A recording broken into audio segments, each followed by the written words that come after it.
Custo de vida, emprego e desemprego, cesta básica, tarifas públicas, salário mínimo.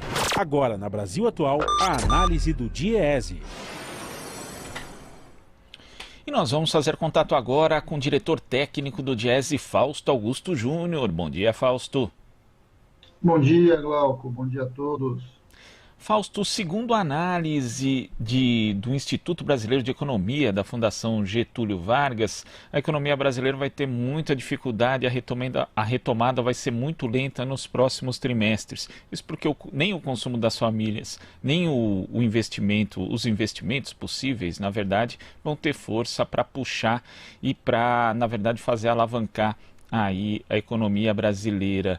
Como é que você vê essa análise, né? Que é uma coisa que a gente tem falado aqui, inclusive, Fausto, que você já abordou esse tema, principalmente por conta da instabilidade, né? Ninguém sabe quanto tempo, na verdade, os efeitos da pandemia vão durar, se ao fim de uma primeira onda a gente ainda vive a primeira onda, vai ter uma segunda onda, as medidas também tomadas pelas autoridades são muito discrepantes entre si. Como é que você vê esse cenário? A análise é mais ou menos essa mesmo, né? O Brasil vai ter muita dificuldade e deve ser um dos países com maior dificuldade no mundo para retomar a economia.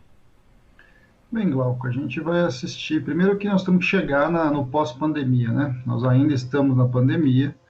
Eu acho que esse é a primeira questão colocada para nós hoje, uma vez que a nossa curva, inclusive de mortalidade, não cai.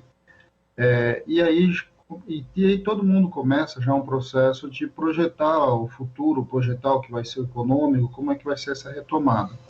Bem, com uma depressão tão grande, né, ou seja, são estimativas aí entre 6% a 10% na queda do PIB esse ano, a retomada não é uma retomada tranquila. Primeiro porque a gente tem no Brasil um grande problema de desigualdade social e com uma taxa de desemprego que está alta, um patamar muito alto, uma queda muito drástica da massa de salário, ou seja, a quantidade de renda que as pessoas aferiram aí por conta do trabalho caiu muito, e isso inibe, de certo modo, o crescimento.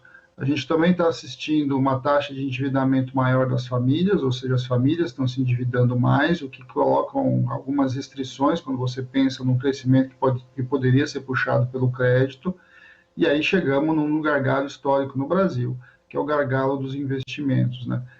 O governo tem uma visão de que investimento público não é a saída, ele acredita que o investimento que vai puxar o crescimento é o investimento privado. O investimento privado normalmente recua nesses momentos, ele não tende a voltar, ele só volta quando ele vê mais garantia, mais certeza. Então, a gente está num daqueles cenários bastante complexos, né? O primeiro que consumo baixo, renda em decréscimo, e de outro, perspectivas de investimento ainda muito ruins. Como é que você avança para sair disso? Não tem muito jeito, né, Glauco? Nós vamos ter que enfrentar alguns problemas estruturais da nossa economia, da nossa sociedade. Um deles é a desigualdade social, ou seja, não adianta a gente imaginar que a gente vai conseguir destravar o consumo sem medidas efetivas de que você volte a redistribuir renda.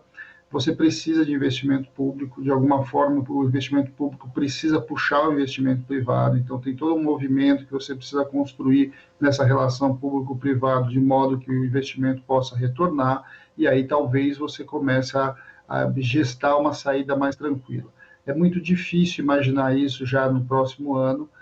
Nós estamos, eu diria que hoje, com o retorno, inclusive, de vários setores saindo do isolamento social, nós precisamos ver primeiro o que vai acontecer com isso do ponto de vista da disseminação dos vírus. A gente está vendo o que está acontecendo nos estados do Sul, que esse isolamento foi quebrado mais cedo, e agora nós estamos vendo o número de contaminação sendo ampliado, então acho que essa é uma questão para ser observada. Tem que ver se esse mesmo movimento vai acontecer nos grandes centros econômicos, que é São Paulo e Rio de Janeiro, porque eles influenciam diretamente os números da economia, porque são centros muito importantes do ponto de vista financeiro. Então a gente tem uma série de poréns ainda para pensar o pós-pandemia.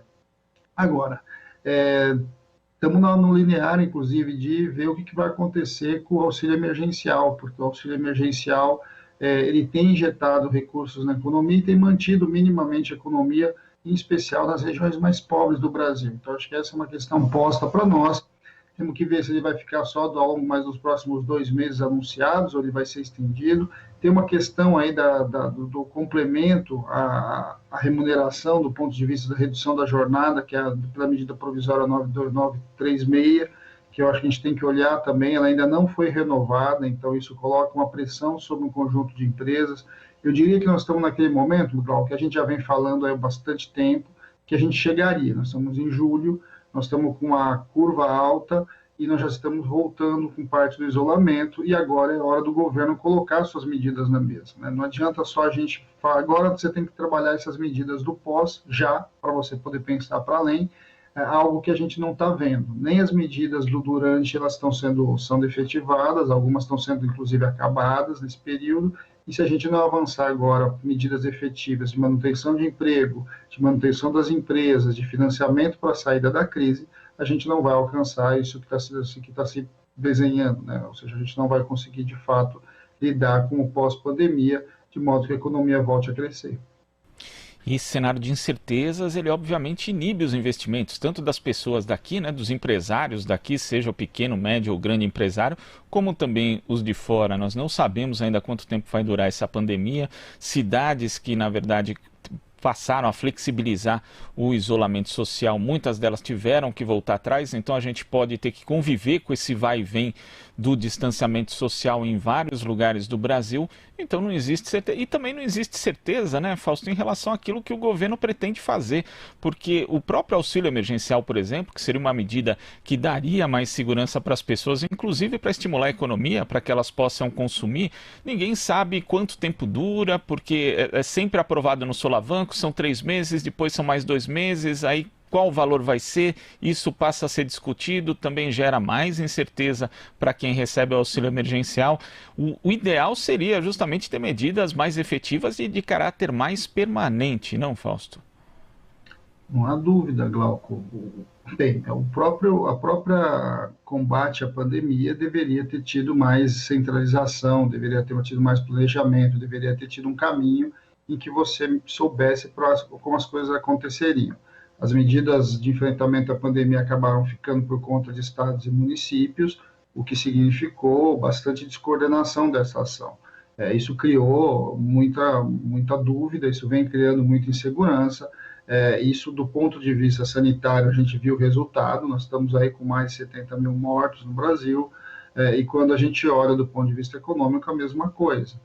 Só que agora, nesse processo de saída aí, né, para onde nós vamos, é mais importante a coordenação econômica. Você precisa dizer para os agentes econômicos para onde as coisas vão. Ou seja, o que vai acontecer com a renda das famílias, o que vai acontecer com as seguranças do emprego, o que vai acontecer com a tributação. É bem importante lembrar que julho começa o retorno de uma série de pagamentos de impostos que foram adiados durante os 3 primeiros meses da pandemia. Não há uma discussão do governo se vai voltar, se vai continuar. Tem um embate hoje no Congresso em relação à medida 927. A 927 prevê, por exemplo, que o FGTS ficaria congelado, ou seja, o seu depósito até o final do ano. É uma emenda colocada agora pelo senador, aí você ouve o governo dizer que vai vetar isso e as empresas precisam resolver a sua conta de folha. Elas estão tomando decisões de investimento, de manter as pessoas, de demitir as pessoas, e tudo isso fica nesse ensaio que a gente de fato não sabe para onde vai. Insegurança não é bom para a economia. Todas as vezes que você tem insegurança, os agentes econômicos, que são as empresas, que são as famílias, que somos cada um de nós, a gente adia a compra, adia a troca do carro, adia a compra da geladeira, adia o investimento em máquinas, em equipamentos, investimento em contratar pessoas. Tudo isso está colocado para agora, né? Como o governo não apresenta esse plano, o que a gente ouve, na verdade, é um conjunto de Cs. Então, você ouve que o governo está fazendo isso, ouve que está passeando aquilo quando chega no Congresso Nacional se transforma normalmente em alguma outra coisa, e além do que a gente sabe que o receituário é sempre o mesmo. A aposta do governo é reduzir impostos sobre o trabalho, retirar direitos trabalhistas, não investir e avançar nas privatizações. Quer dizer, quando a gente olha para esse cenário, pensar num crescimento, uma saída da crise muito rápida é bastante improvável. O que a gente imagina é que a gente deveria seguir um outro caminho, um caminho que garantisse mais direitos, que garantisse renda, que minimamente distribuísse renda e que o Estado impulsionasse o investimento, ou seja, que ele minimamente apontasse para onde o país vai e, nesse sentido, as coisas caminhariam para uma volta à sua normalidade. Acho que isso está bem longe de acontecer, Glauco.